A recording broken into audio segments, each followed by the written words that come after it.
Bonjour à toutes et à tous. Aujourd'hui, on accueille Eva Gare pour un webinaire sur l'installation en élevage bovin dans le cadre de la série Les voix du terrain proposée par Fermanvie. Je vais démarrer ce webinaire par présenter rapidement bah, notre structure FEV et puis ensuite on rentrera dans le vif du sujet. En présentant Eva, son travail, et puis on discutera d'installation en élevage bovin. Euh, donc moi, je m'appelle Juliette.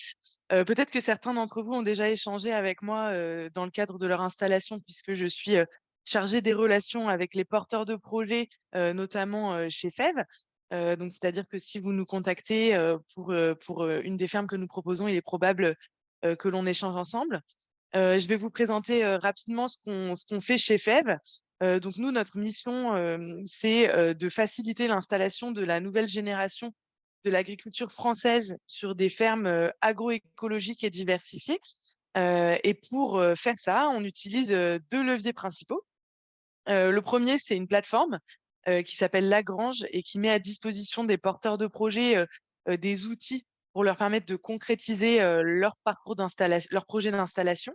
Donc, vous avez des outils d'auto-formation, des outils d'estimation de ferme, de recherche de ferme, et ça vous permet, en tant que futur agriculteur ou agricultrice, de structurer votre projet euh, pour ensuite permettre de concrétiser votre installation.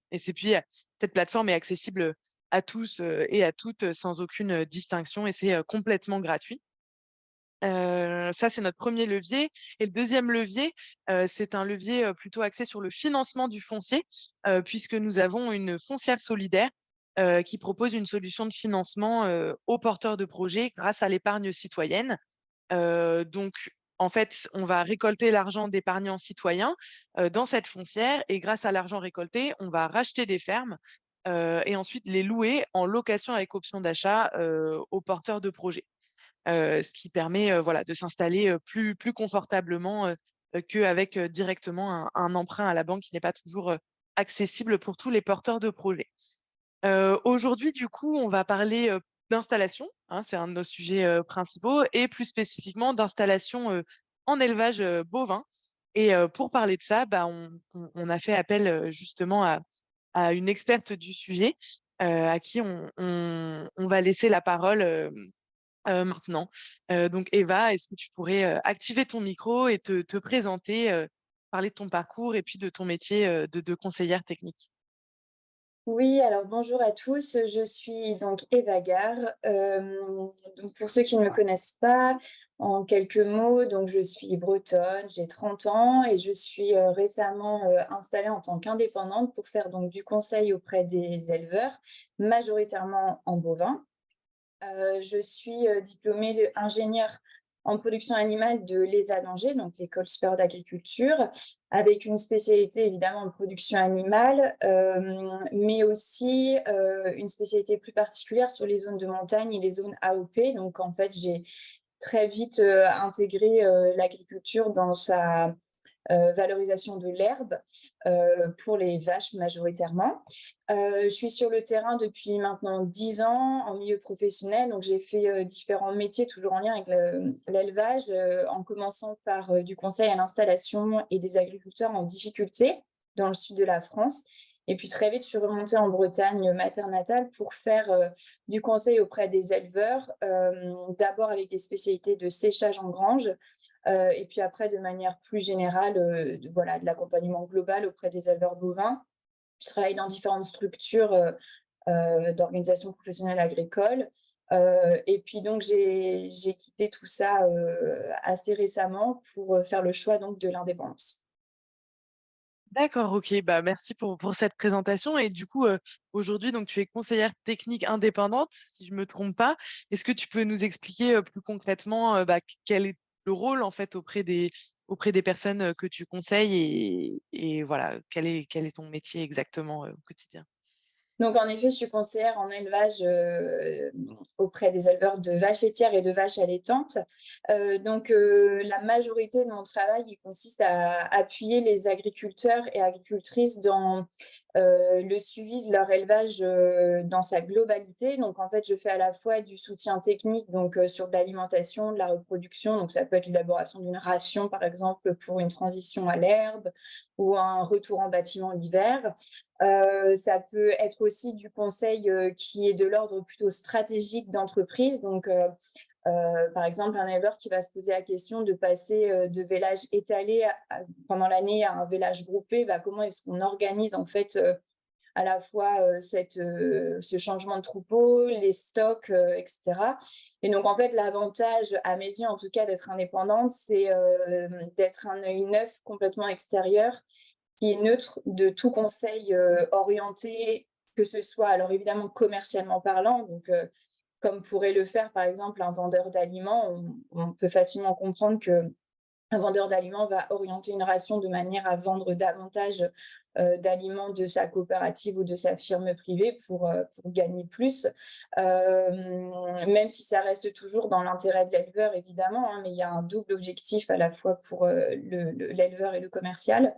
Donc, il y a aussi toute une volonté voilà, d'être indépendante, d'être neutre. Et en fait, je ne fais que proposer des solutions aux agriculteurs, les accompagner, les soutenir, mais sans jamais imposer quoi que ce soit. Ça reste toujours l'éleveur et l'éleveuse qui sont décisionnaires chez eux. Si j'ai 2-3 exemples concrets récemment à vous exposer, c'est typiquement un éleveur qui s'est récemment cassé le bras en ramassant ses foins. Il a dû passer en monotraite de manière assez urgente pour des soucis de main-d'œuvre chez lui et puis bah, évidemment lié à son accident de travail. Donc voilà, on a très urgemment fait en sorte que le troupeau puisse passer en monotraite. Donc on a géré les stocks fourragers, on a géré les rations, on a géré la salle de traite, on a géré la manière de traire. Donc pour que ça soit réussi et que ça n'impacte pas économiquement de manière trop négative la ferme. OK, super. Bah, merci pour ces exemples concrets et du coup, dans quel contexte, enfin, comment les agriculteurs et agricultrices qui ont besoin de tes conseils, peuvent te contacter, C'est eux Alors, qui viennent vers toi directement? C'est oui, c'est ça. La majorité du temps, en fait, les agriculteurs et agricultrices qui en ont le besoin ou en tout cas, se posent la question d'un accompagnement plus global et indépendant, ils me contactent directement, donc soit par mon site internet, à savoir evaenelevage.fr, soit par téléphone, par mail, enfin, il y a 1000 façons de me contacter. Il y a aussi des mises en relation qui sont faites, hein, quand, par exemple, un expert comptable voit que ça fait plusieurs années qu'une ferme est potentiellement dans la difficulté de l'atteinte de ses objectifs, qu'ils soient techniques, économiques, sociaux, peu importe, hein, il y a aussi des mises en relation qui sont faites de cette manière. Mais voilà, la majorité du temps, ça reste du bouche à oreille et des éleveurs qui contactent directement, puisque de plus en plus, en fait, veulent s'affranchir des conseils orientés commercialement parlant, et puis aussi des contrôles laitiers dans leur globalité, qui voilà, sont, pour en tout cas des agriculteurs, ne s'y retrouvent plus toujours. Donc voilà, ils veulent changer parfois d'accompagnant. d'accord, OK et où est-ce qu'on peut trouver, des conseillers techniques indépendants comme toi si on n'est pas, dans ta région? Parce que j'imagine que tu as quand même une zone géographique restreinte? Alors, en effet, ma zone géographique, alors elle est pas si restreinte, enfin, malheureusement pour moi, je circule beaucoup. Mmh. Impact carbone pas top, c'est vrai. Grand arc Atlantique, donc du Finistère jusque la Vendée Nord, en passant par le Maine-et-Loire. Alors avec un pool dans le Jura, c'est très particulier. Je passerai l'historique de ces éleveurs que j'accompagne dans le Jura. Mais pour les éleveurs qui ne seraient pas dans cette région ou avec qui en fait ça ne matcherait pas, parce que je ne m'entends pas non plus avec tous les éleveurs ne vont pas tous travailler avec moi. Donc on peut aussi aller voir d'autres conseillers techniques indépendants. Et donc alors aujourd'hui, malheureusement, il n'existe pas de catalogue en fait sur lesquels ils seraient répertoriés. Donc en fait, pour les trouver, il faut rechercher majoritairement en ligne. Donc le mot-clé qui marche plutôt bien, c'est nutritionniste, puisqu'en fait, quand on tape nutritionniste bovin sur Google, on tombe assez vite sur des conseillers indépendants qui ne font pas que de la nutrition, mais en fait, c'est un peu le terme vulgarisé qui donne accès à des conseillers indépendants.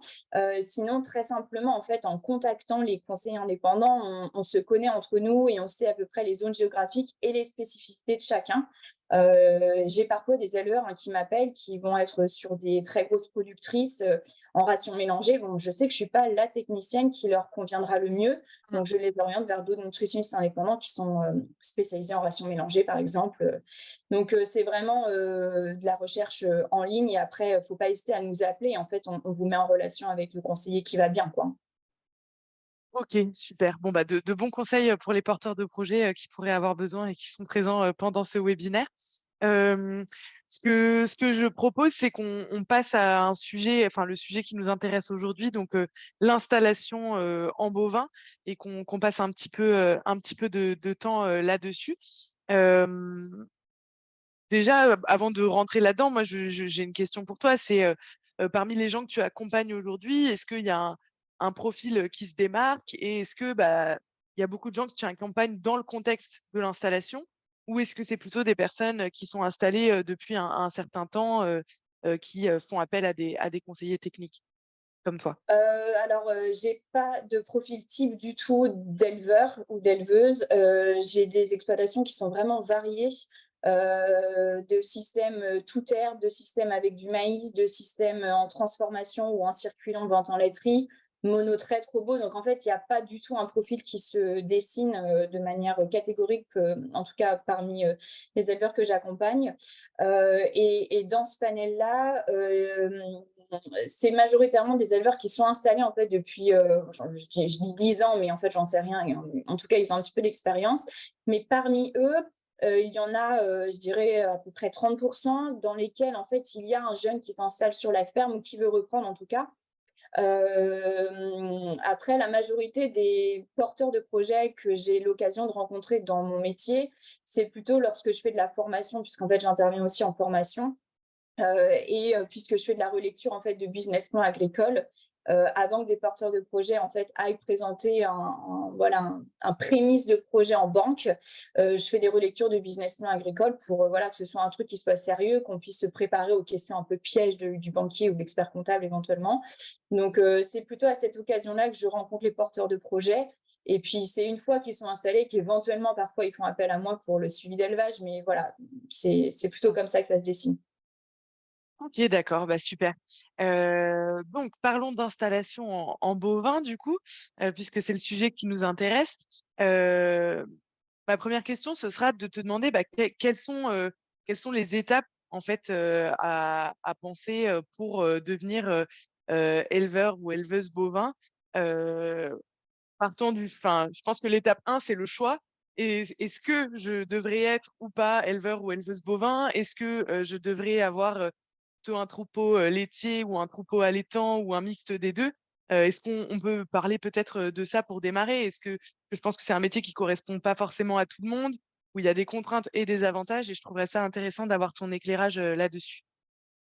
En effet, je dirais qu'une des premières étapes quand on se pose la question éventuellement du métier d'éleveur, c'est de se poser, vraiment sérieusement sur, quels sont ses objectifs, à la fois personnels, donc vraiment familiaux, de vie et cetera, ses objectifs professionnels en termes à la fois de temps de travail, de rémunération et puis de valeur. C'est très, très souvent une étape qui est négligée, et qui malheureusement, et on le voit sur le terrain, c'est bien identifié, amène à des ruptures d'associations, assez rapides. On voit beaucoup de néo-ruraux qui s'installent en société et qui, au bout de 3 4 ans, en fait, se séparent pour mésentente parce qu'en fait, la majorité du temps, les objectifs personnels, professionnels et valeurs n'ont pas du tout été mis en corrélation entre eux. Donc ça, je dirais que c'est la première étape sur laquelle il est vraiment indispensable de se poser, même si ça paraît un peu utopique de se dire j'écris mes objectifs sur le papier, ben, en fait, c'est pourtant une étape clé. Et en fait, va en découler à mes yeux le choix du type d'élevage sur lesquels on s'oriente. Et donc très vite, si typiquement on n'a pas envie de travailler plus de 35 heures semaine, on se doute bien qu'être éleveur en troupeau laitier, donc que ce soit en chèvre ou en bovin d'ailleurs, hein, ou même en brebis, bon, bah, la traite va faire en sorte que on augmente le temps de travail. Donc, est-ce que le bovin allaitant va pas pouvoir permettre, en tout cas, de réduire cette astreinte-là de traite? Ça peut être une solution, mais c'est vrai qu'il y a aussi cette relation à l'animal. On n'a vraiment pas la même relation avec une vache laitière qu'avec une vache allaitante. Il y a pas la même force de travail qui est déployée aussi d'un point de vue physique, hein. Donc ça peut être en tout cas, je dirais le temps de travail et le confort de travail d'un point de vue d'astreinte qui peut permettre de choisir entre lait et viande. Après, sincèrement, quelqu'un qui se pose la question d'être éleveur, au fond de lui, il sait déjà s'il fera du lait ou de la viande. C'est pas du tout le même métier. Donc bon, ça c'est ouais, pour moi une première étape. OK, super. Et du coup, donc l'étape, qui va suivre une fois qu'on a fait son choix, c'est, potentiellement bon, soit on a déjà de l'expérience et on est, issu du milieu agricole ou on a déjà travaillé sur des fermes, soit il va falloir qu'on se forme, à la fois au niveau technique et à la gestion d'exploitation. Est-ce que tu peux un peu parler, du sujet de la formation, justement, pour devenir, éleveur ou éleveuse bovin? Oui, alors en effet, la formation, c'est quelque chose de non négligeable. J'encourage même ceux qui ont déjà en fait un parcours, scolaire ou professionnel agricole de refaire ou compléter en tout cas sa formation, puisqu'en fait, le métier d'éleveur, il est à la fois technique sur le terrain, mais aussi, de gestion et très souvent les aspects comptables, ils sont, négligés. Donc, la formation, il y a vraiment plusieurs solutions qui sont possibles, sachant il y a un diplôme minimal de formation agricole qui est nécessaire pour bénéficier de la majeure aide qui existe aujourd'hui pour l'installation, à savoir la dotation jeune agriculteur, ce qu'on appellera la DJA dans le jargon. Et donc, le BPREA, typiquement, peut être une bonne solution. Il y a différentes formes de BPREA. Il y a de la formation continue, il y a en alternance. Donc, ça peut permettre aussi de complémenter ses revenus, de faire des formations plus ou moins longues. Et ça permet vraiment de se remettre la technique en tête, de reacquérir de l'expérience sur des fermes sur lesquelles on n'aurait pas l'occasion d'aller travailler. Et puis surtout, d'avoir des notions comptables, financières et stratégiques qui sont bien ancrées et fondamentales pour réussir son exploitation. D'accord, ouais. En formation, plein de centres de formation existent. OK, super. Des ressources vous sont partagées, dans la discussion en parallèle, de nos échanges, hein, donc n'hésitez pas à consulter les différents, liens qui vous sont proposés. Hem, Moi, j'avais une question du coup, combien de temps tu penses, il faut, avoir travaillé finalement dans une ferme, bah, d'élevage bovin lait ou d'élevage, bovin viande pour pouvoir se dire: «Bon, c'est bon, ça y est, je maîtrise à peu près, les compétences, qui me sont nécessaires pour me lancer dans ma propre exploitation?» parce que parfois quand on fait une reconversion et qu'on démarre de zéro, on a du mal à se dire, à partir de quand je pourrais être prêt? Et je pense qu'on peut se dire que c'est pas parce qu'on fait une reconversion, par exemple, qu'on peut pas être éleveur ou éleveuse. Mais du coup, quels sont, un peu les qu'est-ce qu'il faut s'assurer d'avoir vu, et d'être capable de faire avant de vraiment se lancer, dans le grand bain? Mmh. Je dirais que si on parle de quelqu'un qui a zéro expérience agricole, même si c'est quelqu'un qui a fait, quelques remplacements ou soutiens familiaux le week-end, pour moi, je parle de quelqu'un qui a zéro expérience, hein. Pour en tout cas s'installer, je dirais qu'il faut à minima 1 an sur une ferme, pour, avoir un bagage de base pour se lancer. Hem Et dans cette année-là, en fait, c'est vraiment de se dire: «Il faut qu'on puisse vivre toutes les étapes essentielles d'une ferme», donc à savoir, une période de vélage, l'élevage de veaux, une récolte, des semis, en fait, vraiment toutes les étapes clés dans la vie d'une ferme sur une année, on va dire civile. Et de préférence, alors, je dirais dans des fermes qui sont avec des modèles différents. C'est pas forcément toujours judicieux d'aller faire 1 an de salariat, de bénévolat, peu importe, dans une ferme qui est très proche du modèle qu'on voudrait mettre en place. Mais vraiment essayer de se dire, bah, est-ce que ça vaudrait pas le coup de faire 2 mois, par exemple, l'été en estive pour voir comment est-ce que finalement un modèle complètement différent gère, l'élevage? Est-ce qu'il n'y a pas aussi des bonnes choses à prendre chez eux? Si moi je veux être, sur un modèle, plus, de plaine. Donc, je dirais 1 an minimum avec des expériences dans des fermes variées et vraiment sur une année civile complète, en fait, pour toutes les étapes de la ferme. OK. Bah, ça tombe bien parce que ça correspond un peu aux critères aussi qu'on applique chez Ferme Envie, quand on regarde, le financement d'installation, donc ça me rassure. On fait pas n'importe quoi. Hem, du donc là, on finalement, on en est à l'étape où, bah, la personne potentiellement est formée et prête, prête à s'installer, va se découler une réflexion sur, bah, le projet en lui-même. Comment on fait pour, dimensionner son projet en bovin? Comment on fait pour choisir sa race de vache, son mode de conduite, son système? Enfin, voilà, quels sont tes conseils? Évidemment, on va pas pouvoir, rentrer dans tous les cas particuliers, mais est-ce que tu peux donner, des premiers éclairages?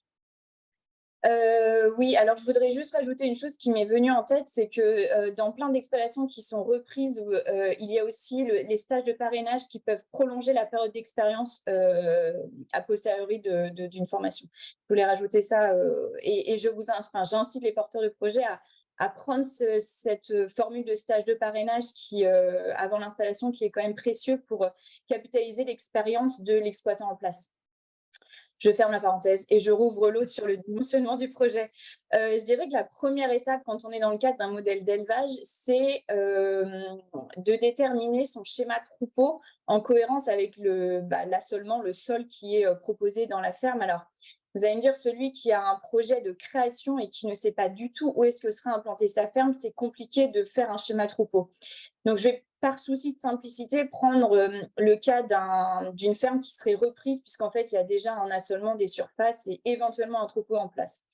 Donc, en fait, l'idée, c'est vraiment d'établir son schéma troupeau. Donc, un schéma troupeau, c'est vraiment le nombre d'animaux qui vont être présents, le nombre d'animaux qui vont mettre bas, le nombre de veaux qui vont être vivants, et en fait le taux de renouvellement qui est nécessaire pour réalimenter son troupeau, comptant les réformes et les morts qui peuvent sortir de cette vie de troupeau.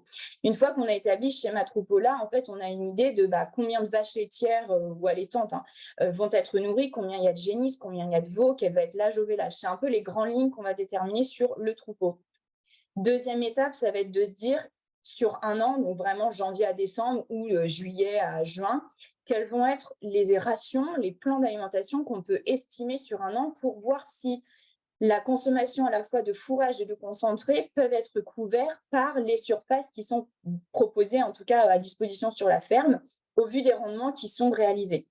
Et donc, en fait, ça nous permet de mettre en cohérence à la fois le schéma troupeau et les surfaces récoltées probablement pour voir si est-ce qu'il faut qu'on baisse le nombre d'animaux ou leur productivité ou éventuellement les augmenter. Les surfaces, est-ce qu'il faut que j'en cherche davantage? Est-ce que j'en ai trop? Est-ce qu'il faut que j'augmente mes rendements? Donc, ça permet déjà de se donner un peu des pistes sur cette adéquation sol-troupeau. Et ensuite, les étapes suivantes, ça reste, comme tous les business plans de n'importe quelle entreprise, de chiffrer ses produits, donc son chiffre d'affaires, ses charges, toutes ses dépenses, donc, en séparant bien, du coup, les charges dites opérationnelles qui sont liées, on va dire, au fonctionnement du troupeau et des surfaces, des charges de structure qui sont plutôt fixes, donc liées au bâtiment, au matériel, etc. Et donc, ça va donner, on va dire, un premier regard sur alors les résultats, et je mets le mot très vulgarisé de résultats de la ferme, donc à savoir le BE, avant là de rentrer dans des considérations plutôt financières. Quels seraient les financements, le plan de financement que je pourrais faire, donc quelles sont les annuités, les emprunts que je peux faire. Donc ça vient vraiment en dernière étape. OK, d'accord. On a, Antoine, qui nous pose une question, est-ce qu'il y a des outils spécifiques pour faire, ce schéma troupeau, qui sont accessibles, pour les porteurs de projets? Alors, il n'y a pas d'outil informatique, en tout cas à ma connaissance, dans lequel on peut saisir un schéma troupeau. Après, c'est des choses qui sont très faciles à faire, et vous avez notamment un article en ligne sur le site internet, pardon, conseillenagriculture.fr. Dedans, alors je ne sais plus exactement le nom de l'article, je vous le retrouve, j'en ai pour un instant, qui vous permet en fait de suivre les étapes pour construire un schéma troupeau. Je crois que c'est dans un article qui permet de faire son système fourrager. À la rigueur, D'accord. je vous le mettrai en lien, si vous voulez, ce Ouais, sera plus simple. je pense que c'est une bonne idée effectivement. Je vois qu'il y a d'autres questions, hein, j'oublie pas vos questions, mais comme elles sont pas directement liées à ce qu'on dit maintenant, on les posera un peu plus tard. Et du coup, donc là, tu as présenté le cas de la personne qui a déjà identifié une ferme pour, une reprise. Est-ce que tu peux quand même donner quelques éléments sur, bon, bah, moi, je sais que je veux être éleveuse, bovin. J'ai une petite idée de la taille de troupeau et du type de système que je veux mettre en place. Comment je fais pour orienter en fait derrière ma recherche de foncier, par rapport à ce que j'ai envie de faire? Comment je calcule, par exemple, la taille de la ferme? Est-ce qu'il y a des caractéristiques spécifiques que je dois regarder, quand je cherche une ferme, pour m'installer et cetera? Est-ce que tu pourrais, éventuellement, voilà, nous donner quelques éléments, là-dessus, même s'il y a beaucoup de cas particuliers? Ouais. Alors c'est vrai que la situation de la création, elle est, enfin de partir de zéro, c'est compliqué. Pour moi déjà le prérequis, c'est de se dire, combien de nombre de mères, laitières ou allaitantes je ne veux pas dépasser, Mmh. au regard du temps de travail que ça va me générer. Alors ça dépend aussi si c'est une installation en individuel ou en société, mais c'est déjà une bonne base, pour, se limiter sur une recherche de ferme qui pourrait avoir, des surfaces bien trop élevées ou un trop gros troupeau par rapport à ses volontés. Après, Mmh. Est-ce c'est que tu difficile aurais un pardon. non, Est-ce que tu vas-y. aurais un ordre de grandeur de temps de travail? Enfin, par exemple, pour une personne, combien enfin, un troupeau de combien de mères, est légitime? À partir de quel moment c'est trop? Enfin, selon laitier Ouais. ou allaitant, j'imagine que c'est différent, mais à partir de combien c'est trop et à quel il faut mettre des points de vigilance, sur le fait de s'installer, Mmh. seul, sur, une taille de troupeau trop élevée? Est-ce que tu as des Ouais. éléments là-dessus? Alors du coup, je vais parler que pour les fermes en circuit long, donc en vente en laiterie pour les vaches laitières parce que, sur des circuits courts, ça dépend évidemment Mmh. du nombre de marchés, de la quantité à transformer. Donc c'est pour le coup, ce serait vraiment trop aléatoire comme réponse et j'ai des 1000 exemples qui montrent que j'ai des troupeaux à 6 vaches qui fonctionnent très bien en circuit court et des troupeaux à 25 vaches qui n'en vivent pas. Donc Mmh. en fait, il y a pas de réponse pour les circuits courts. En revanche, pour les circuits lents sur des installations en individuel, plutôt sur des systèmes de type herbagé, on est plutôt sur, on va dire, 55 vaches laitières traites en moyenne. Donc, c'est sans compter évidemment tout le renouvellement sur les génisses derrière. En bovin laitant, on est un petit peu plus élevé. On peut monter aller à 60-65 vaches allaitantes mères. Donc, c'est pareil, encore à ça, il faut ajouter évidemment les suites, hein, donc les broutards éventuellement, les veaux, etc. Donc, je dirais que une installation seule en circuit long, en lait, on est à 55 vaches laitières traites en moyenne et en vaches allaitantes plutôt ouais, 60-70 quoi. Encore une fois, il y a le modèle de la race qui va faire varier les choses sur la facilité de vélage, est-ce qu'il y a besoin vraiment de main d'œuvre. Donc voilà, en allaitant, il y a aussi d'autres paramètres qui peuvent rentrer en compte. Bonjour D'accord, Eva, OK. désolée, j'ai une question.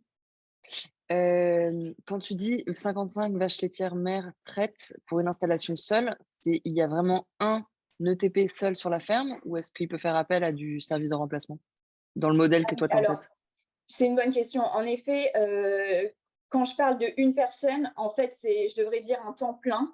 Donc, en fait, le temps plein, il n'est pas lié à une personne ou 0,8 personnes et son remplaçant ou son salarié. Donc, en fait, c'est vraiment 55 vaches pour une unité temps plein.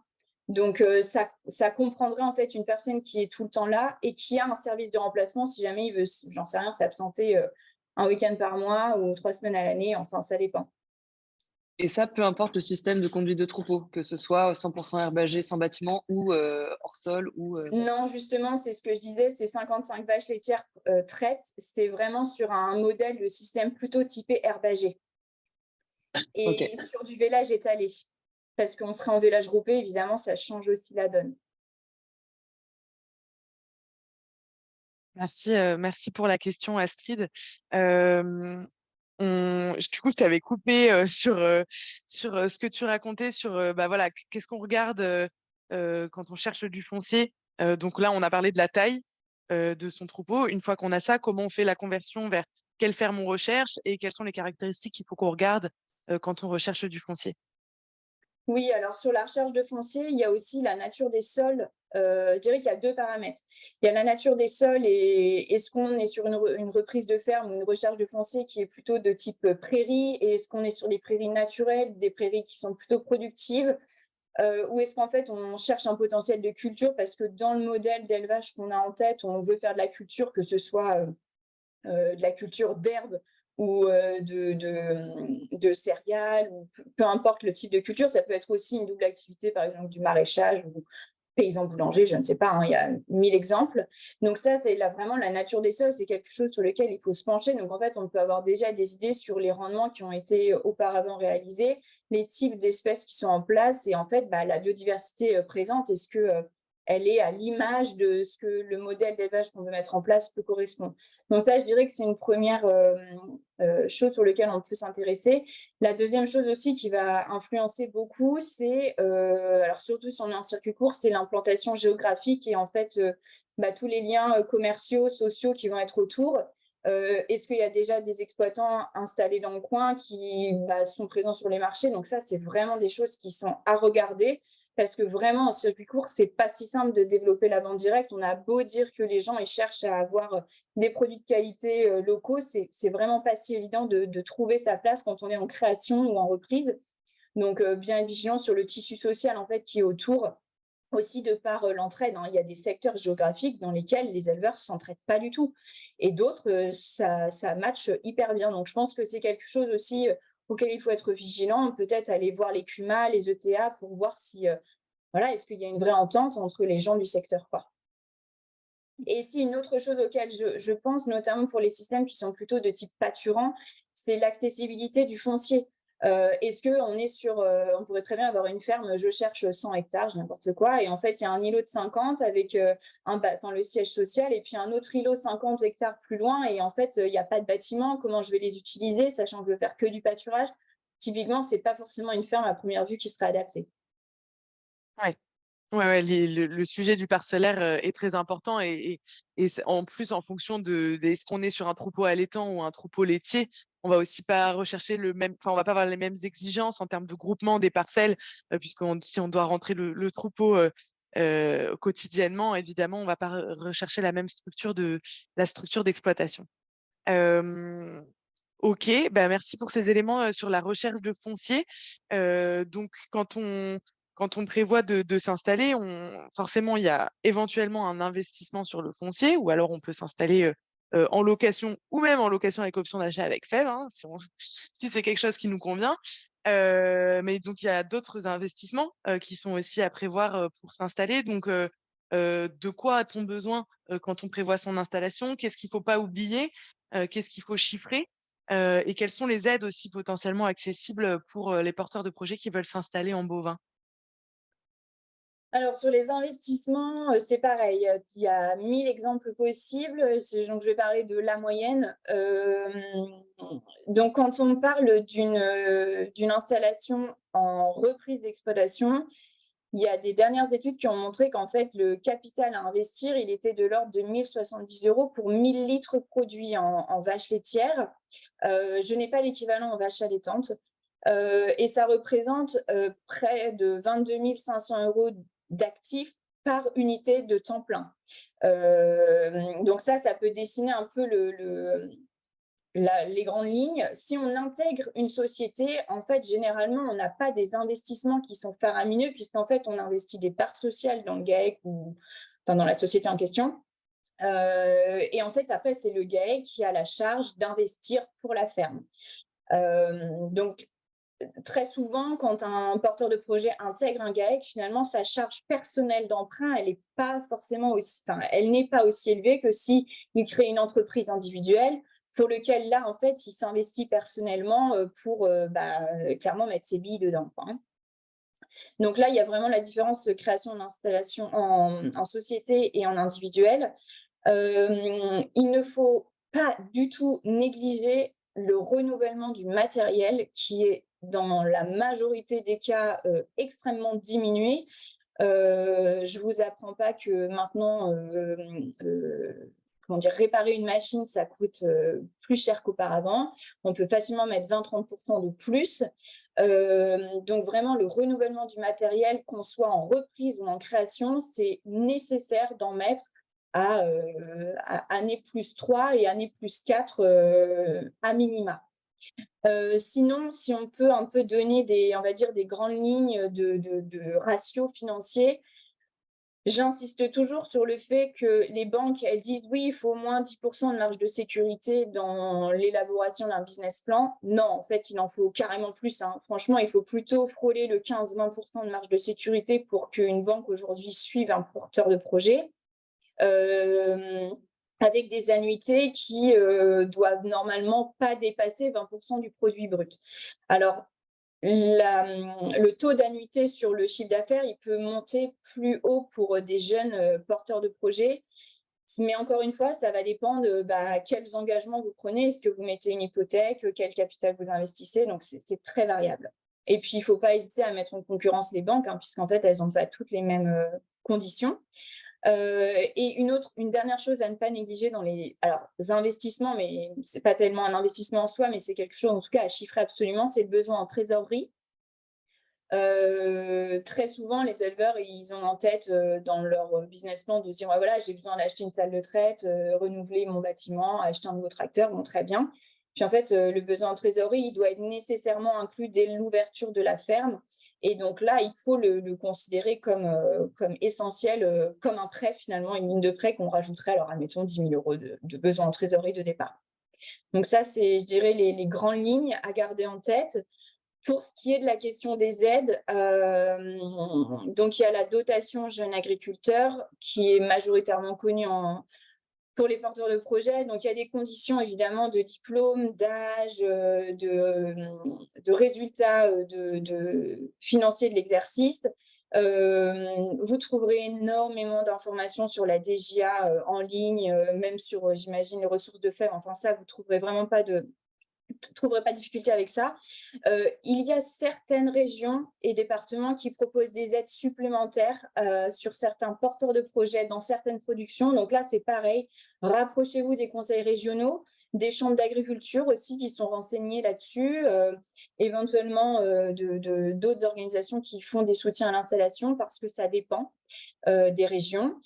Et puis après, il y a tout ce qui va être lié aux investissements. Alors là, on ne parle pas d'aide à l'installation, mais c'est vraiment plutôt du soutien à l'investissement. Donc, vous avez dû entendre parler des PCAE.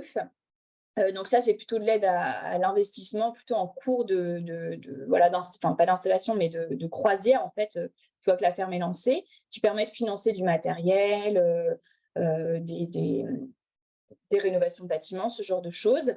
Et puis, je tenais à préciser quand même que quand on parle d'aide, volontairement, je ne parle pas de la PAC, puisqu'en fait, la PAC n'est pas une aide. La PAC, c'est vraiment un produit d'aide au soutien des surfaces agricoles et ce n'est pas ni l'investissement, ni une aide à l'installation. C'est vraiment chaque ferme aujourd'hui qui a une surface agricole qui permet un soutien par l'État à travers la PAC. OK, merci. Je vois que l'heure tourne, donc pour qu'on puisse avoir du temps, pour les questions-réponses, moi, j'aimerais bien, te poser, une question, plus spécifique peut-être, voilà, on va dire au scope, de FEV qui s'intéresse à l'installation, sur des fermes, agroécologiques, principalement. Est-ce que tu pourrais, nous parler, voilà, de pratiques agroécologiques, en bovin ou d'exemples de fermes que tu as vues qui ont des pratiques qui permettent voilà, d'avoir des fermes avec un meilleur impact environnemental et social et des systèmes qui soient agronomiquement agroécologiques. Ouais. Déjà, je tiens à préciser que les pratiques agroécologiques, elles ne sont pas réservées qu'au système herbager. C'est un gros prérequis à mes yeux, puisqu'en fait, on a tendance à taper fort sur les éleveurs qui font du maïs, mais il faut savoir que sans eux, la production, elle serait quand même bien mise en péril. Et que ce sont les premiers à se remettre en question sur la diminution de la part de maïs et évidemment la diminution des importations de soja notamment. Donc voilà, et c'est chez eux que j'ai vu les meilleures pratiques et les meilleure remise en question agroécologique. Donc, si je peux citer quelques exemples, on est notamment sur la mise en œuvre de nouvelles variétés herbagères dans les mélanges prairiaux. On n'est plus sur des éleveurs qui vont semer des mélanges raigrant anglais trèfle, mais on va être sur des éleveurs qui vont intégrer des nouvelles variétés, qui vont faire des couverts végétaux qui vont aller se pâturer. Donc, ça peut être du colza fourragé, ça peut être des betteraves qui peuvent se pâturer. On a aussi des pratiques qui sont beaucoup liées à la sécheresse, donc notamment pour faire en sorte que les animaux continuent de bénéficier d'herbes, alors pas forcément sous la forme de pâturage pendant l'été, pendant la sécheresse. Donc, il y a des techniques comme le bale grazing qui, en fait, consiste à mettre une botte de foin au pâturage et de la dérouler, en fait. Ça permet aux animaux de ne pas se brûler sur les râteliers quand la balle elle est mise dans un râtelier en ferraille, en plein cagnard, avec des barreaux qui brûlent les animaux. Donc voilà, le bale grazing, il permet à la fois d'accéder à la nourriture sans se brûler et puis de réensemencer finalement le sol, enrichir en matière organique, etc. Et puis tout ça, c'est sans compter sur les pratiques agroécologiques, évidemment, d'agroforesterie, de haies, de diminution de produits phytosanitaires. J'en ai de moins en moins qui utilisent ce produit phytosanitaire-là, notamment parce que de plus en plus s'orientent vers des pratiques de type HVE3, donc la haute valeur environnementale de niveau 3, qui est un premier, on va dire, tremplin pour des éleveurs qui se poseraient des questions, un peu de remise en question. C'est vraiment la base. Et puis, les éleveurs qui sont en circuit court, ils sont déjà aussi à se questionner sur finalement comment est-ce que je peux faire en sorte que mon patrimoine gustatif dans mes produits il soit vraiment propre à ma ferme. Et donc, en fait, tout ça, c'est lié, encore une fois, à ce que les animaux mangent majoritairement, le choix de la race. De plus en plus font le choix de races menacées, donc type bretonne pinoire, etc. Le croisement 3 voies existe aussi sur certaines vaches plus productives qui fonctionnent bien pour plus de rusticité. Donc, il y a en fait 1000 astuces, mais c'est encore une fois des pratiques qui sont courantes et vues chez, je sais pas, 80% des éleveurs, quoi. OK.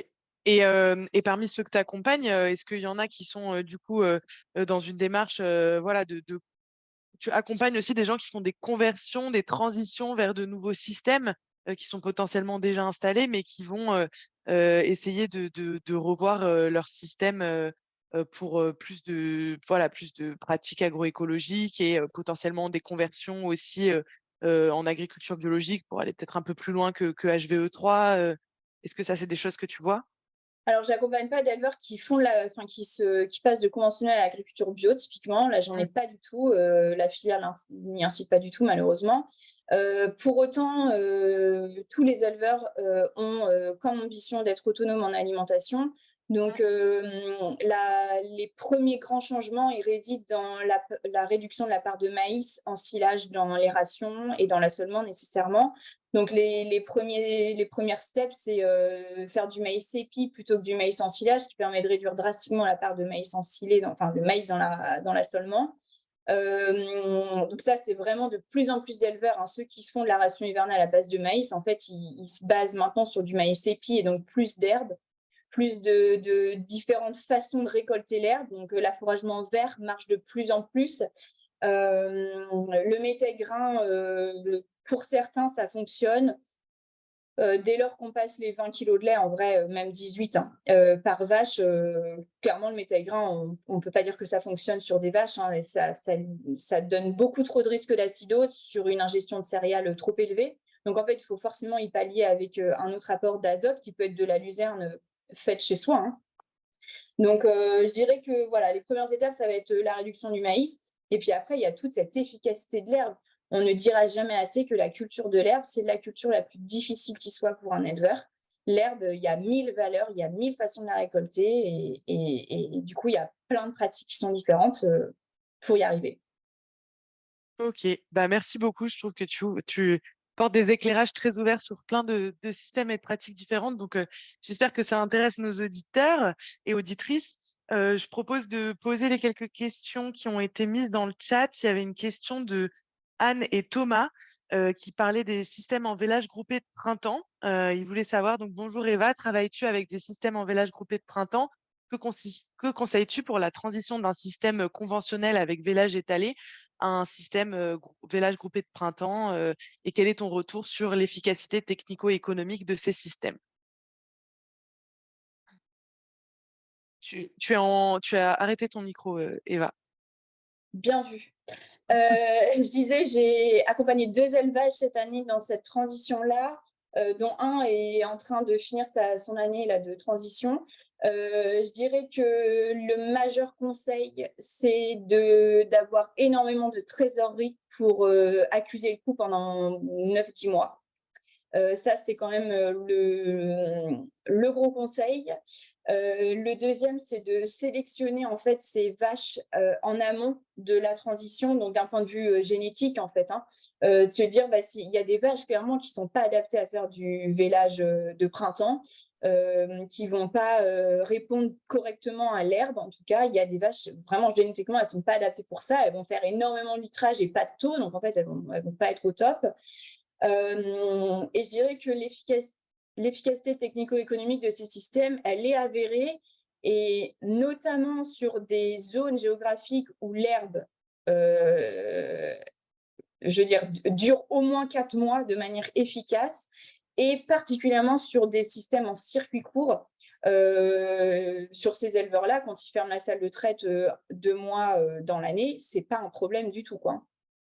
Donc ça, j'y encourage. Et je dirais pour ceux qui hésitent, il y a aussi la solution de faire de la monotraite partiellement dans l'année qui peut, alors ça ne répond pas exactement au modèle de village groupé de printemps, mais la monotraite sur, par exemple, l'été, ça peut être déjà un peu un prémisse à un changement de système de type village groupé, village étalé vers village groupé. D'accord, OK, merci. J'espère que ça répond à votre question, Anne et Thomas. Sinon, n'hésitez pas à intervenir ou à approfondir votre question. Est-ce qu'il y a d'autres questions dans les auditeurs et auditrices? Vous pouvez prendre la parole directement ou écrire dans le chat. Sinon, je vois qu'Antoine avait une question plus spécifique à FEV, à laquelle moi je peux répondre rapidement, qui demandait est-ce que FEV aide pour le financement des investissements sur la ferme? Alors, nous, chez FEV, avec la foncière solidaire, on va pouvoir investir donc dans l'achat des bâtiments et du foncier agricole. Si sur ces bâtiments dont on va devenir propriétaire, il y a des travaux de grosses œuvres à faire, on peut financer ces investissements-là, si ça correspond au projet.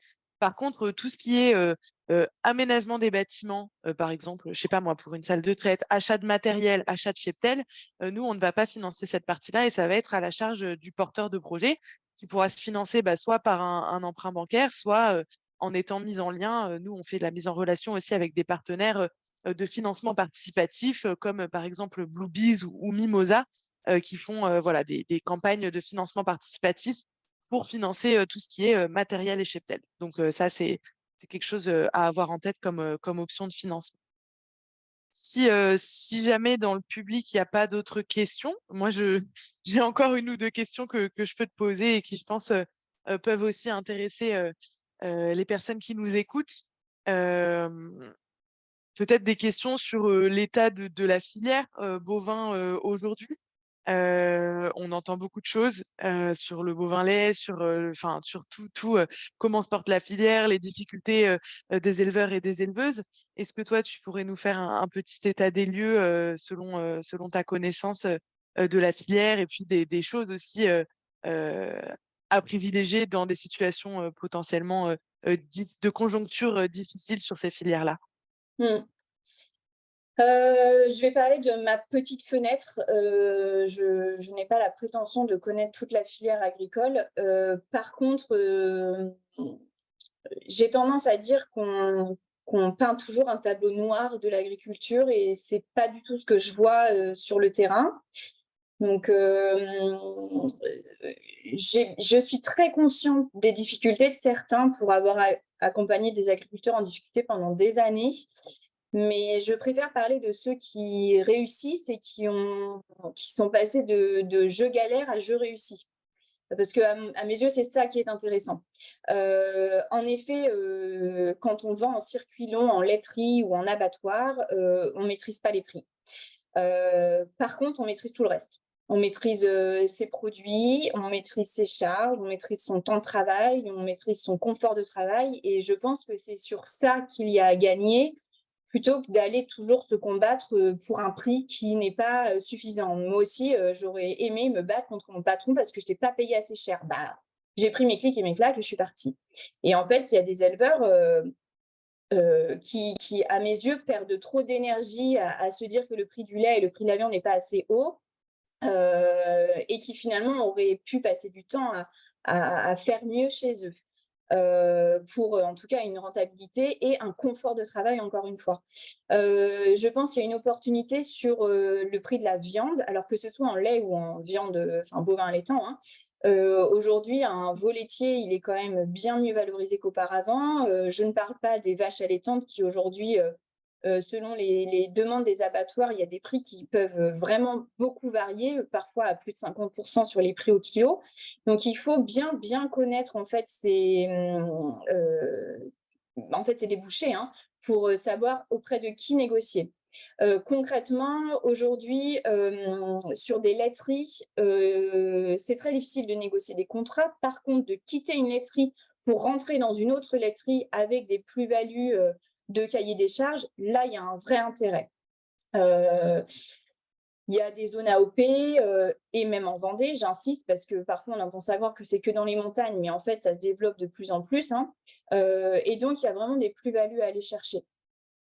Pour les abattoirs, j'encourage les gens à négocier sur les prix de la viande en interpellant en fait les abattoirs quel type de viande ils recherchent. C'est bien connu que Charal, ils achètent plus des grosses bêtes, quoi. Ils achètent des petites vaches parce qu'ils veulent faire du steak haché et donc ça les intéresse pas du tout d'avoir des conformations qui sont grosses. Donc vraiment, il faut avoir une vraie connaissance de ces débouchés, il faut interpeller ces marchands de bêtes, il faut interpeller ces laiteries pour voir ce qu'ils attendent et voir si ça matche avec ces objectifs. Encore une fois, on en revient à ça. Et si ce n'est pas le cas, modifier ces débouchés, éventuellement son système de production. Je tiens quand même à dire, parce que souvent, quand j'ai tendance à être un petit peu trop optimiste en disant on occulte trop les gens qui réussissent en élevage, que la moindre difficulté technique, économique ou sociale, il ne faut jamais tarder à contacter n'importe quel organisme. Et le premier reste Solidarité Paysan. Même si on croit commencer à être dans la difficulté, mais qu'on n'y est pas encore bien, il n'est jamais trop tôt pour se poser la question si ça va être la merde incessamment sous peu. Donc ça, vraiment, j'insiste, il faut parler autour de soi, même si on n'est pas dans la difficulté soi-même. Si on sent qu'un agriculteur l'est potentiellement, de dire est-ce que tu as pensé à appeler Solidarité Paysan? Ça reste quand même aujourd'hui l'organisme qui accompagne très bien d'un point de vue social les agriculteurs en difficulté. J'ai une question, Eva, pardon. Est-ce que tu parlais de modèle tout à l'heure, est-ce que tu encourages les nouveaux installés à internaliser la transformation du lait via une fromagerie, soit du yaourt, du fromage, d'autres produits dérivés, ou est-ce que c'est un autre boulet au pied? Est-ce que pour mieux valoriser sa production, quoi? Ouais, alors en effet, hein, financièrement, économiquement, il y a un vrai intérêt à transformer chez soi. Très souvent, le frein, il est sur le modèle travail, en fait. Malheureusement, des néo-ruraux que j'ai rencontrés et que j'accompagne, en effet, il y a cette vraie volonté de retourner à la terre, mais il n'y a pas non plus cette volonté de faire 60 heures semaine. Et clairement, quand on s'installe seul ou même à deux, c'est limite, hein, et qu'on a à minima un troupeau de 60 vaches classique, hein, un système herbe, etc. Si on transforme, il faut être prêt à bosser parce que clairement, la transformation, c'est une chose, mais il y a aussi toute la partie commercialisation. Donc en fait, je ne dirais pas que c'est un boulet au pied, mais que ça peut le devenir si le modèle travail derrière, il n'est pas suffisant pour le supporter. Ok, merci. Super. Je vois qu'il y a une dernière question dans la discussion et qu'il est déjà 13h28, donc on va prendre cette question et après on pourra sans doute conclure pour éviter de mobiliser tout le monde trop longtemps. Évidemment, si vous voulez poser vos questions à Eva plus tard, je pense qu'elle se fera un plaisir de pouvoir y répondre. On avait Audrey qui posait une question sur les problématiques de manque d'eau en disant que dans le sud-ouest, on voit que certains éleveurs réduisent la taille de leur cheptel pour des problématiques de manque d'eau. Est-ce que ce sont également des sujets que vous constatez? Est-ce que c'est un sujet pris en compte au moment de l'installation? Alors, à ma connaissance, au moment de l'installation, d'un point de vue officiel, donc dans les parcours à l'installation, ce n'est pas pris en compte. Mes derniers repères remontent à 2000, on est en 2023, donc à 2021, sur les parcours à l'installation dans le Grand Ouest. Par contre, rien n'empêche n'importe quel relecteur de business plan, que ce soit un expert comptable, un banquier ou un conseiller technique, d'avoir justement cette alerte sur la gestion de l'eau. Alors, les maraîchers sont extrêmement conscients de ça, les éleveurs beaucoup moins. Il y a de plus en plus d'études qui alertent là-dessus sur la consommation d'eau en élevage bovin. Voilà, malheureusement, je pense que c'est pas un sujet qui est suffisamment traité. Faut quand même savoir aujourd'hui qu'une fois que les éleveurs sont installés, il y a de plus en plus d'éleveurs qui irriguent des prairies. Donc on en arrive là aussi, hein, je veux dire, à des pratiques qui ne sont pas connues, qui ne sont pas discutées, et c'est une réalité. Alors je dis pas que c'est bien ou c'est pas bien, ça répond à certains modèles. Mais je pense qu'en effet, c'est pas suffisamment pris en compte, et c'est une question, en tout cas un sujet épineux qui est souligné, et c'est très bien. OK. J'espère que ça répond à la question du coup de Audrey. Bah, vu qu'il est 13h30, je propose, de conclure ce webinaire. J'ai trouvé, en tout cas pour ma part, que c'était, très intéressant, et j'espère que ça a pu répondre aux questionnements, des personnes présentes aujourd'hui. Peut-être qu'il reste encore des questions, ou que des personnes ont justement, dans notre public aussi besoin, d'un accompagnement, ou en tout cas envie d'explorer cette possibilité-là.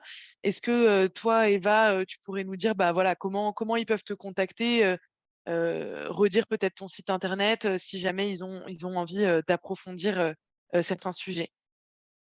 Sans problème. Donc, du coup, moi, je suis très active sur LinkedIn pour ceux qui y sont.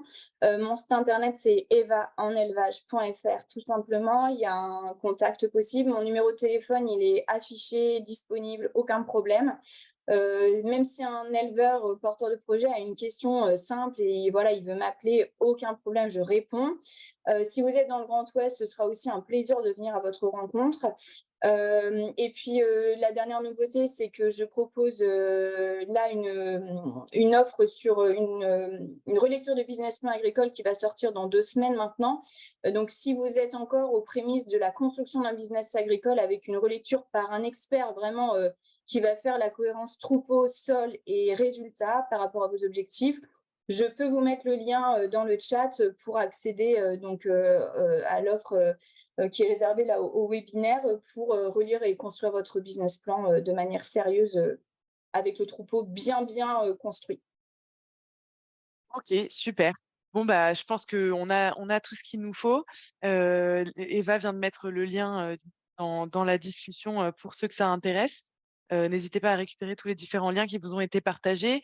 Si vous souhaitez aussi continuer à poser des questions, ou cette discussion, le Discord, du coup, qui est un forum, en fait, où les porteurs de projets, peuvent, échanger entre eux, vous êtes accessible. Le lien a été partagé un peu plus haut, dans la discussion.